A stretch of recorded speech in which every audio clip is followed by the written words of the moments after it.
The vast chamber of the Galactic Conclave fell silent as Dr. Sunwoo stepped onto the speaking platform. Thousands of alien representatives from across the galaxy watched the human female with a mixture of curiosity and suspicion. This was the first time a human scientist had been granted permission to address the full assembly.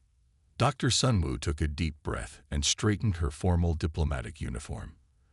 The gravity on the Conclave station was slightly lighter than Earth's, making her movements seem more graceful than they would be at home. "Distinguished representatives," she began, her voice steady despite her racing heart. "I come before you today to discuss what humans have learned about black holes through our centuries of observation." Murmurs rippled through the assembly. Black holes were rarely mentioned in such formal settings. The Grand Arbiter, a tall, blue-skinned being with multiple eyes arranged in a circle around its head, raised a limb. "Human Sunwoo, you tread on dangerous ground. The prohibition against black hole proximity is among our oldest and most sacred laws." Sunwoo nodded respectfully. "I understand, Grand Arbiter. Humans respect your traditions. However, we seek to understand the scientific basis for this prohibition." The chamber erupted in shocked whispers. A representative from the Tolari Confederation stood up, their silver scales flashing under the lights. "The basis is clear. Black holes are cosmic destroyers. They break the laws of physics. They cannot be approached. With respect." Sunwoo continued, activating the holographic display she had prepared. "Human observations suggest black holes follow predictable physical laws.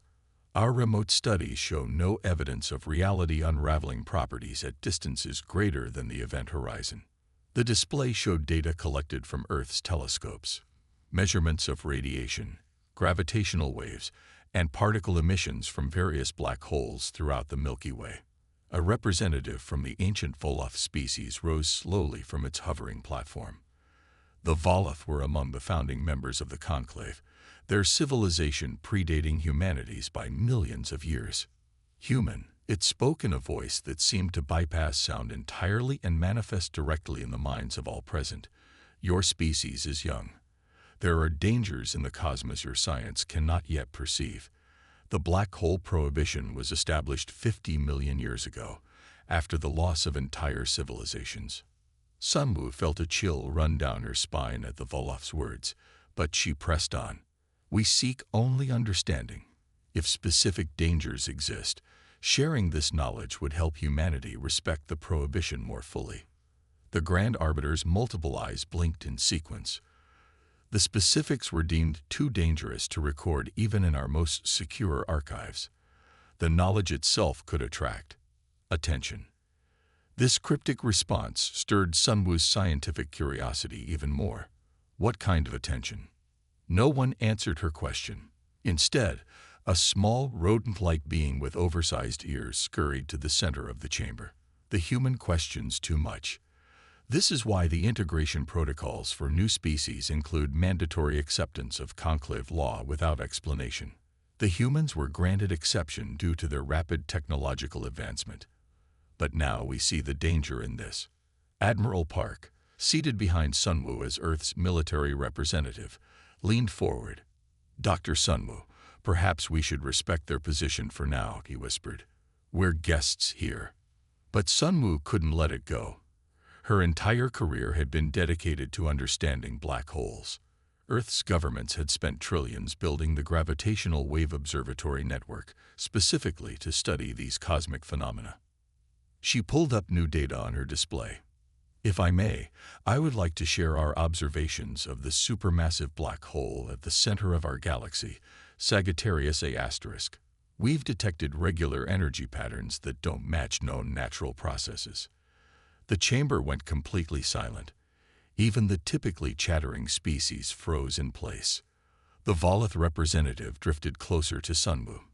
"You detected patterns. Show us." Sunwoo displayed the waveform analysis.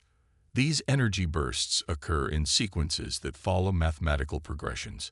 They repeat every 42.7 Earth days." The Grand Arbiter rushed forward with surprising speed. "End this presentation immediately. This meeting is adjourned." As the chamber erupted in chaos, Sunwoo found herself surrounded by Conclave security forces, tall, armored beings with no visible faces. "What did I say?"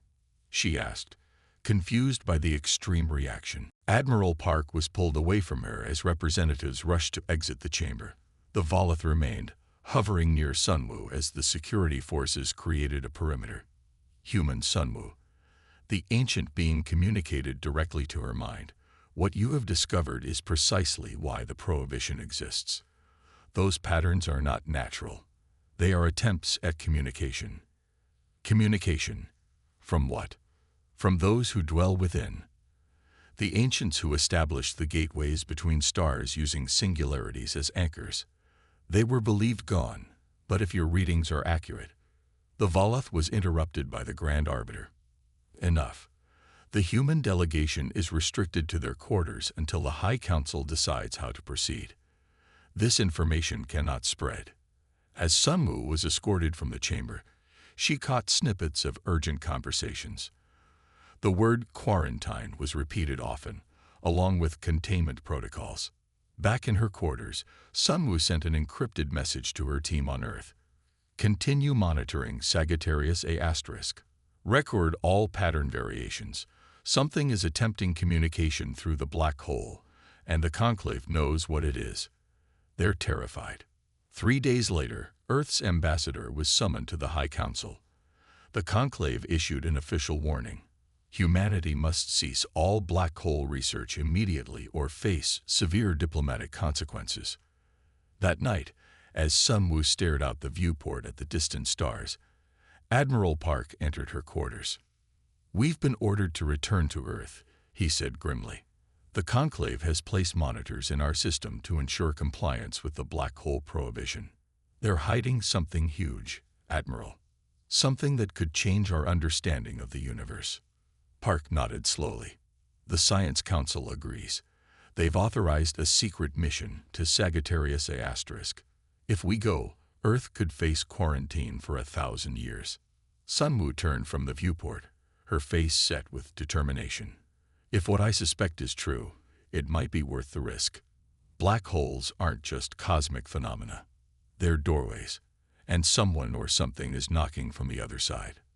The Prometheus drifted silently through the darkness of deep space, its engines powered down to minimal levels. Inside the bridge, Captain Jihu stood with his hands clasped behind his back, watching the main view screen. The vast emptiness of space surrounded them, broken only by distant stars and the occasional shimmer of cosmic dust. "Status report," he said quietly. "All systems nominal," replied Engineer Minji from her station. "Stealth systems functioning at 97% efficiency. We're practically invisible to standard scanners." Jihu nodded. The Prometheus was humanity's most advanced vessel, designed specifically for this mission. Its hull was coated with light-absorbing materials, and its heat signature was masked by advanced cooling systems. Even its communications were limited to tight beam transmissions that were nearly impossible to detect. "Any sign of Conclave patrols?" he asked. First Officer Taeyong looked up from the sensor display. "2 observer vessels at the edge of the solar system. They haven't changed position in 72 hours. They have no idea we're gone." The crew of 12 had been handpicked from Earth's best scientists and explorers. Each person on board understood the risks. If the Conclave discovered their mission, Earth would face isolation for 1,000 years, cut off from all interstellar trade and communication. Dr. Sunwoo entered the bridge, her eyes bright with excitement despite the lack of sleep. "Captain, I finished calibrating the long-range sensors. We should be able to begin detailed scans of the black hole as soon as we reach the first observation point." "Good," Jihu said. "How long until our next microjump?" 17 minutes, replied Navigator Juan. "The jump calculations are complex. We need to stay far enough from any monitoring stations to avoid detection." The journey to Sagittarius A* had been planned with meticulous care.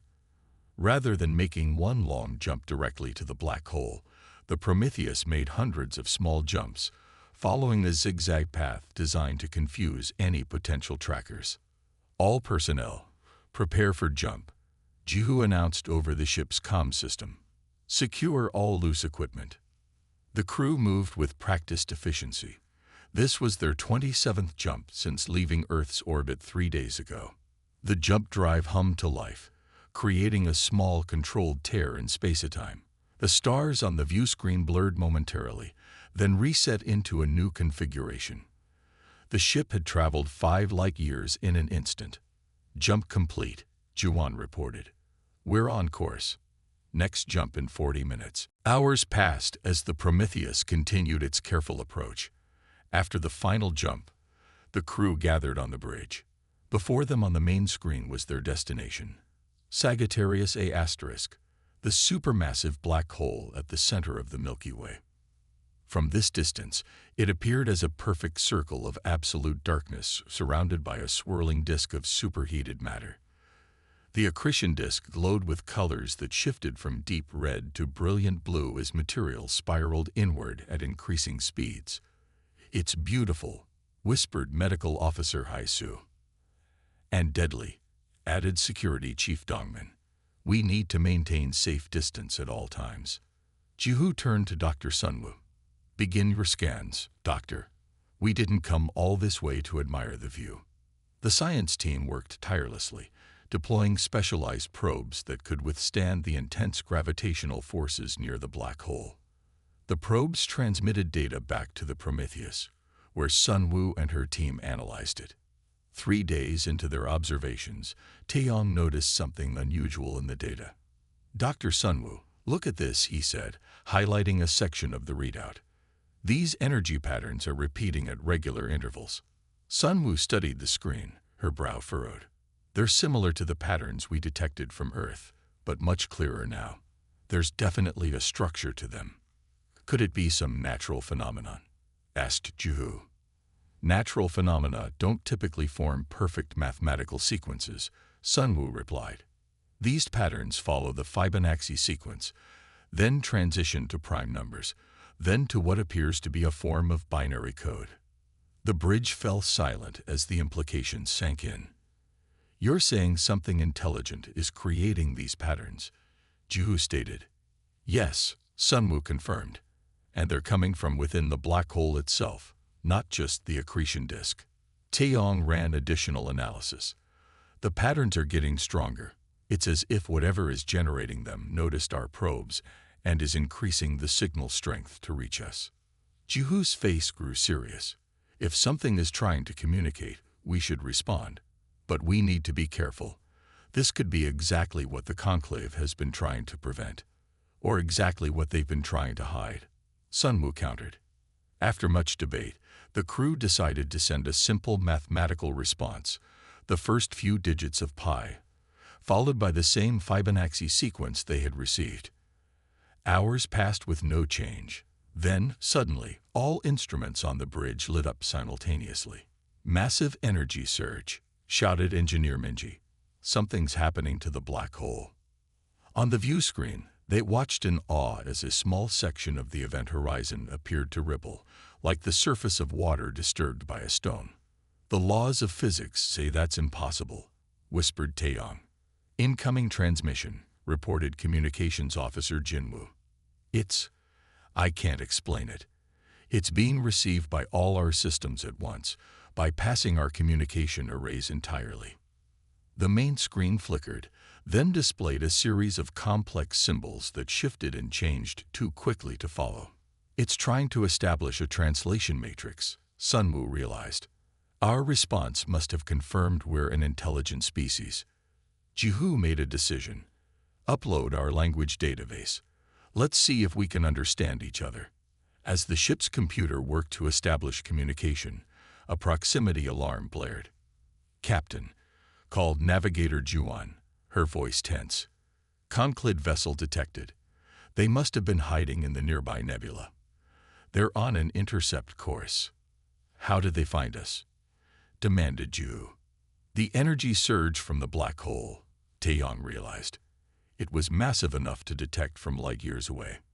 Jihu faced a critical decision: retreat and abandon their discovery, or stay and face the consequences. "Prepare jump drive," he ordered. But not for home. Calculate a jump to the far side of the black hole. We need more time. As the crew rushed to comply, the main screen changed again.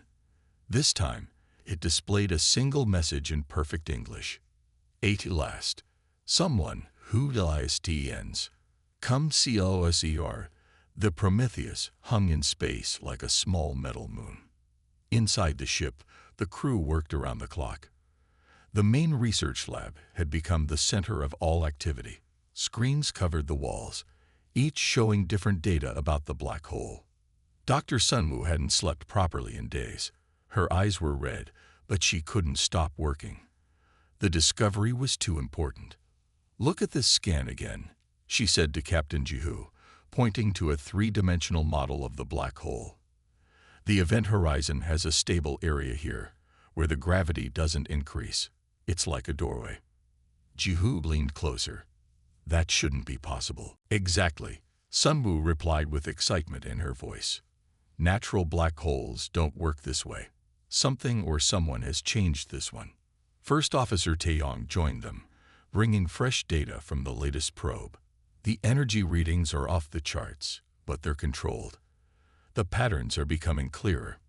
The three of them stared at the main screen, where complex symbols appeared and disappeared. The ship's computer was trying to make sense of the data stream coming from the black hole. It's a language, Sunwoo whispered, but not like any we've seen before. Over the next few days, the computer made progress. The symbols began to form patterns that the crew could partly understand. Words appeared. Gori eating. Connect. Time long. They're trying to talk to us, said Engineer Minji. But who are they? Meanwhile, Security Chief Dongmin kept watch for the Conclave ship that had almost caught them earlier. We've lost them for now, but they'll be back with reinforcements, he warned. Sunwoo barely heard him. She was focused entirely on the communications. This isn't just random data. These are instruction packets. They're teaching our computer how to talk with them. On the seventh day, a breakthrough came. The main screen cleared, and a message appeared in simple text. We are precursors.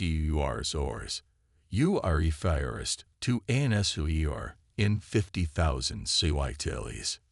The crew gathered around the screen, amazed and nervous. Ask them what they are, Jihu ordered. Sunwoo typed the question, and the answer came quickly.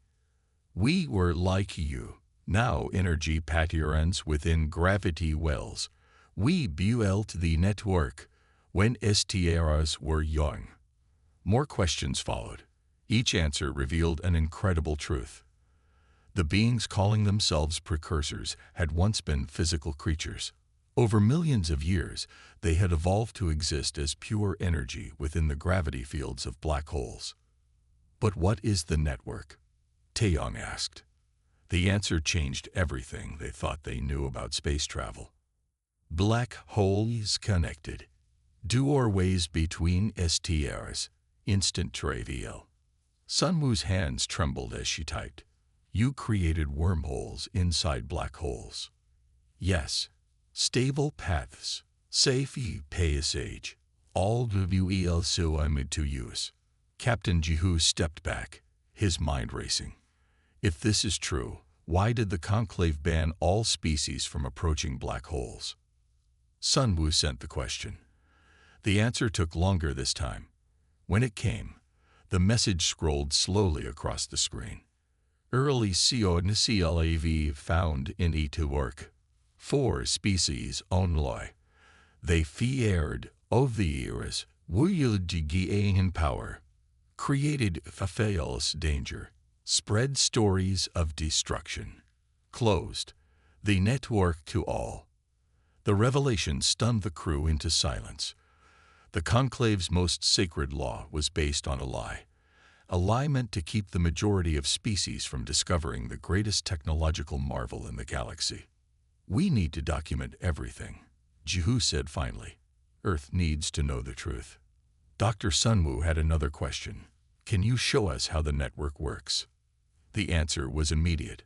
Yes. Send PROB. We will guide. After careful preparation, they launched their last research probe toward the stable point in the event horizon. Instead of being destroyed, the probe disappeared. Moments later, their screens showed data streaming back from a different part of the galaxy, 20,000 light-years away. "The probe went through," said Minji, her voice filled with wonder. "It's sending data from near the Andromeda galaxy." For days, the precursors shared knowledge. They explained how the network functioned, how it could be safely used, and most importantly, how to identify the entry points in other black holes throughout the galaxy. "Why are you helping us?" Sunwoo asked them. "Isolation ends. Time for all species to join to work. You humans ASKQUESTIOS. You agino or FAR. You WLGC. We hinenododio. Hij. As the crew worked to understand the wealth of information, Communications Officer Jinwoo suddenly called out, "Multiple ships approaching. Conclave vessels, at least 5 of them." On the tactical screen, they could see the ships closing in. The largest was a Voloth dreadnought, a vessel not seen outside their territory for centuries. "They must know what we've discovered," said Taeyong. "Can we escape through the black hole?" asked Navigator Juan. The precursors said it's safe. Sunwoo checked the data they had received. "The physics is sound, but we'd need to modify our shields to handle the transition. I don't know if we have time." Captain Jihu made his decision. "Start the modifications. We'll buy time by talking to them." He opened a channel to the approaching ships. The face of a Voloth appeared on screen, its age evident in the patterns on its skin. "Human vessel," it said, its mental voice cold and flat. "You have violated the most sacred prohibition. Surrender immediately." "We know the truth," Jihu replied calmly. "We've made contact with the precursors. We know about the network." The Voloth's expression didn't change, but there was a long pause before it spoke again. "Those entities are dangerous. They seek to control all species through their technology." "That's not what they told us," Sunwoo cut in. "They said the early Conclave species, including yours, hid the network to maintain power." "You are naive," the Voloth replied. "Prepare to be boarded. Your entire crew will be mind-wiped. Your world will face the consequences of your actions." Jihu cut the transmission. "How much longer for the shield modifications?" 10 minutes, Minji answered, working frantically. "We might not have that long," said Dongmin, watching the tactical display as the Conclave ships moved to surround them. Sunwoo turned to the communication screen. "We need help," she typed to the precursors. "The Conclave is here." The reply was immediate. "Prepare for transit. We will assist." Suddenly, the stable point in the event horizon began to expand. Energy patterns spread outward, forming a visible tunnel of blue-white light leading into the black hole. "The passage is opening wider," gasped Taeyong. "They're making it easier for us to enter." At the same moment, the Conclave ships slowed their approach, clearly confused by what they were seeing. "This is our chance," said Jihu. "Take us in." As Navigator Juan carefully guided the Prometheus toward the glowing tunnel, a final message appeared from the precursors. "Welcome to the network, humans. The GalaxY awaits." The ship entered the passage, surrounded by swirling light. For a moment, everyone felt a strange sensation, like being everywhere and nowhere at once. Then the light faded, and the view screen showed a completely different starfield. "We've done it," Sunwoo whispered. "We've traveled through the wormhole." Jinwoo checked their position. "According to these readings, we're now in orbit around a different black hole, over 10,000 light-years from where we started." Captain Jihu looked around at his crew, his face solemn yet proud. "Now we head home. Earth needs to know what we've discovered and prepare for what comes next." The United Earth Defense Council met in their underground chamber beneath New Geneva. The room was filled with military officers, scientists, and government leaders from every nation. The mood was tense. On the main screen, satellite imagery showed a growing fleet of alien vessels at the edge of the solar system. The Voidwalkers have added 15 more warships since yesterday, reported Admiral Lee, pointing to the display. Their main battle group will reach Earth orbit in 3 days. President Garcia nodded grimly. And our defenses? Every ship we have is in position, Admiral Lee replied. But we're outnumbered 10 to 1.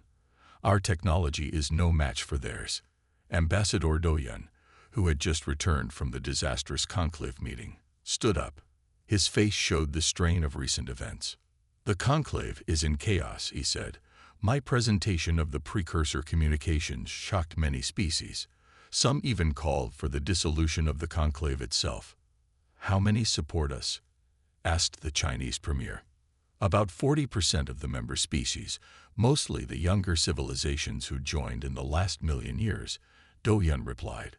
But the founding members, the Volith, the Krith, and the Exothar, are firmly against us, and they control the Voidwalkers. Dr. Sunwoo sat quietly in the corner, listening. She had barely slept since the Prometheus returned to Earth. Her mind was racing with the knowledge the precursors had shared. The defense secretary banged his fist on the table. We need to strike first. The Prometheus discovered multiple entry points to the wormhole network. We could send ships through, emerge behind the Voidwalker fleet, and attack from both sides. President Garcia shook her head. That would start a war we cannot win. Even with the wormhole network, we lack the ships and weapons to defeat the Voidwalkers. There is another way, Dr. Sunwoo said quietly. All eyes turned to her. The precursors didn't build the wormhole network as a weapon, she continued, standing up. They built it to connect species across the galaxy, to share knowledge. We should use it as they intended. What are you suggesting? Asked the Russian president. Let me show you, Sunwoo replied. She activated her tablet, and a holographic display appeared above the table. It showed technical schematics for a device unlike anything the council members had seen before. This is a small-scale wormhole generator, she explained, based on the principles the precursors shared with us. My team at the Global Science Institute has been working non-stop to build a prototype. Ambassador Doyan looked skeptical. Even if you could build such a device, how would it help our current situation? We don't fight the Voidwalkers, Sunwoo said simply. We show them the truth. 2 days later, as the Voidwalker fleet drew closer to Earth, a small shuttle left the planet. It carried Dr. Sunwoo, Captain Jihu, Ambassador Doyan, and a team of scientists. In the cargo hold was the prototype wormhole generator, a device about the size of a car, humming with power. They traveled to Luna Base, Earth's largest outpost on the moon. The location had been chosen carefully, far enough from Earth to minimize risks, but close enough for representatives from all nations to attend. The Voidwalkers sent a single ship to meet them. It was massive, nearly a kilometer long, with an organic-looking hull that seemed to absorb light rather than reflect it. From this ship emerged the Voidwalker High Command, 7 tall, thin beings with skin like polished obsidian and eyes that glowed with inner light. Their leader, who called himself the Overseer, spoke in a voice that seemed to vibrate the air. Humans, it said, you have violated the most ancient law. Your species will be isolated for 1,000 years. Your knowledge of the black hole network will be erased. Ambassador Doyan stepped forward. Before you pass judgment, we ask that you witness a demonstration. The Overseer's glowing eyes narrowed. What demonstration? One that will reveal the truth about your mission, replied Doyan. In the large observation dome of Luna Base, Earth's representatives gathered with the Voidwalker delegation. In the center stood the prototype device, its components glowing with soft blue light. Dr. Sunwoo addressed the gathering. For millennia, the Conclave has taught that black holes are dangerous, that they cannot be approached. But this is not the truth. She activated the device. A hum filled the room as energy built up within the machine. Then, to the astonishment of all watching, a small black sphere formed above it, a miniature version of a black hole, perfectly contained within an energy field. This is a scaled-down replica of what exists at the center of every black hole in the network, Sunwoo explained. A controlled Einstein-Rosen bridge, a doorway between distant points in space. The Voidwalkers tensed, their hands moving toward weapons. "Shut it down immediately," demanded the Overseer. "Please, wait," Sunwoo urged. "Watch what happens next." The black sphere rippled, and then a beam of light emerged from it, projecting an image in the center of the room. The image took shape, forming a pattern of energy that pulsed and swirled. A voice filled the minds of everyone present, ancient, vast, yet somehow gentle. "Greetings to all gathered. I am voice of many, SPEAKER, for the HFY. The Voidwalker Overseer stepped back, shock evident even on its alien features. Impossible. The entities were contained. Not contained, the precursor voice corrected. Waiting. Watching. The network was never closed, merely unused. Over the next hour, the precursor entity revealed the full history that had been hidden for millions of years. How the early Conclave species had discovered the network. How they had feared that younger species would gain equal power if they had access to instant interstellar travel. How they had created the myth of dangerous black holes and formed the Voidwalkers to enforce their lie. As the truth unfolded, the Voidwalker delegation grew increasingly agitated. Some seemed angry, others confused. The Overseer remained silent, its glowing eyes fixed on the energy pattern. Finally, a younger Voidwalker stepped forward. "Is this why we were created? To enforce a lie?" "Your purpose was control," the precursor answered. "But it can become something greater, protection and guidance for those learning to use the network." The Overseer finally spoke.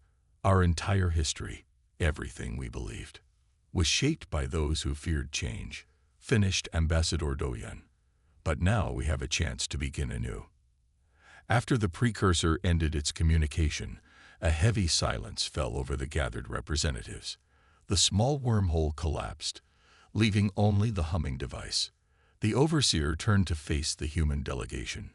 "We must consider what we have learned. I will return to our fleet." "And then?" asked Captain Jihu. "Then we must decide if 1,000 years of purpose can be abandoned in a single day," the Overseer replied. As the Voidwalkers departed, President Garcia approached Dr. Sunwoo. "Will they attack?" Sunwoo watched the Voidwalker ship rise from the lunar surface. "I don't think so. We've given them something far more dangerous than weapons." "What's that?" asked the President. "Doubt," Sunwoo replied, "and the beginning of truth."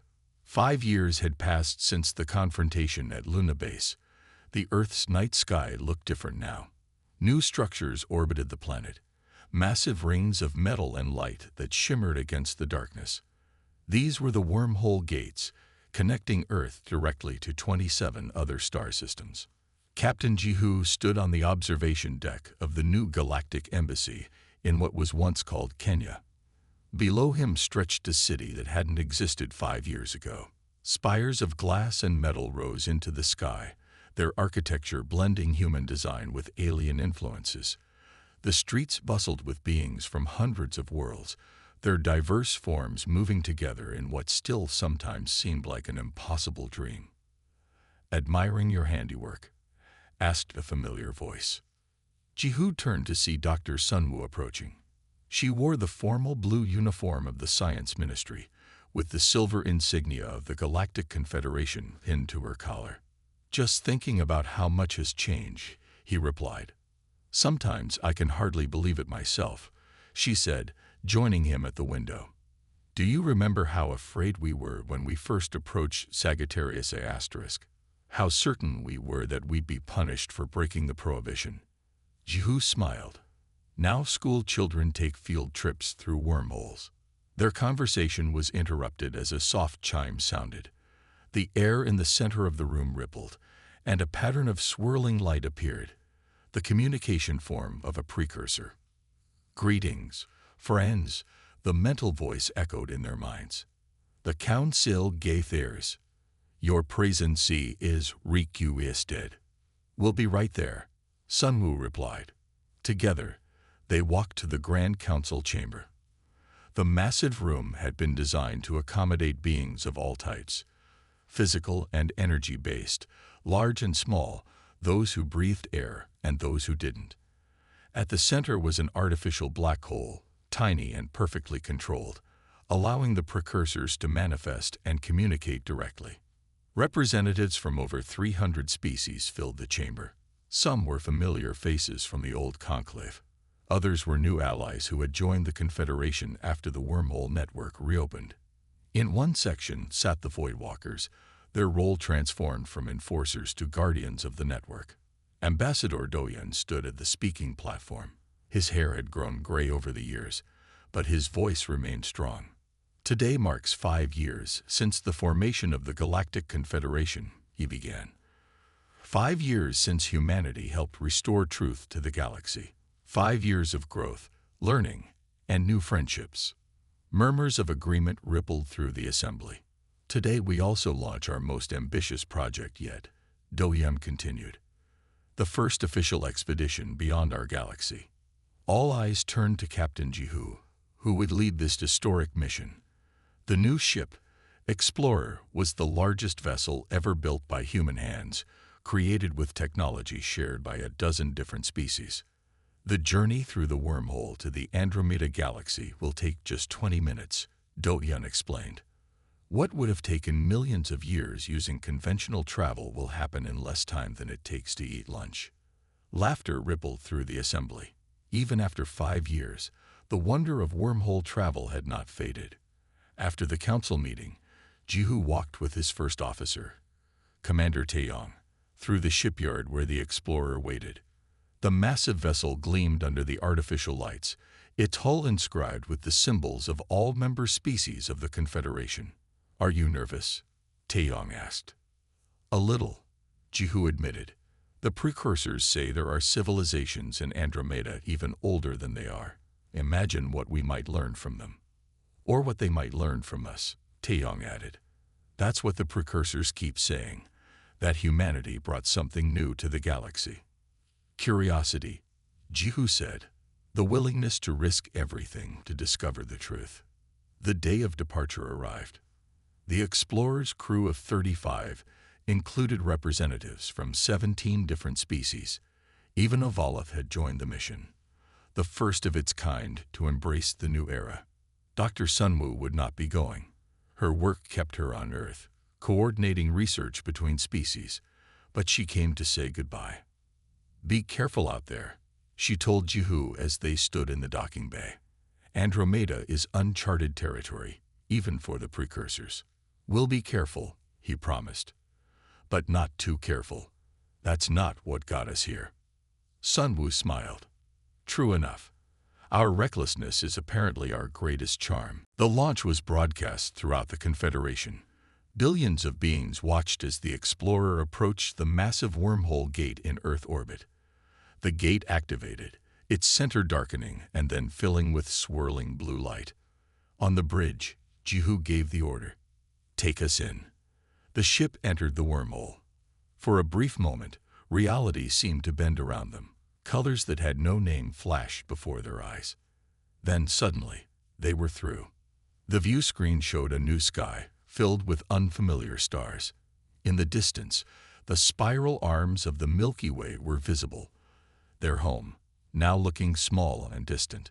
"We've arrived in the Andromeda galaxy," reported Navigator Juan, her voice filled with awe. "First transgalactic journey in human history complete." The crew cheered, but their celebration was cut short when Communications Officer Jinwoo called out, "Captain, we're receiving a transmission." "From where?" asked Jihu. "From everywhere," Jinwoo replied, confusion in his voice. "It's like the whole galaxy is reaching out at once."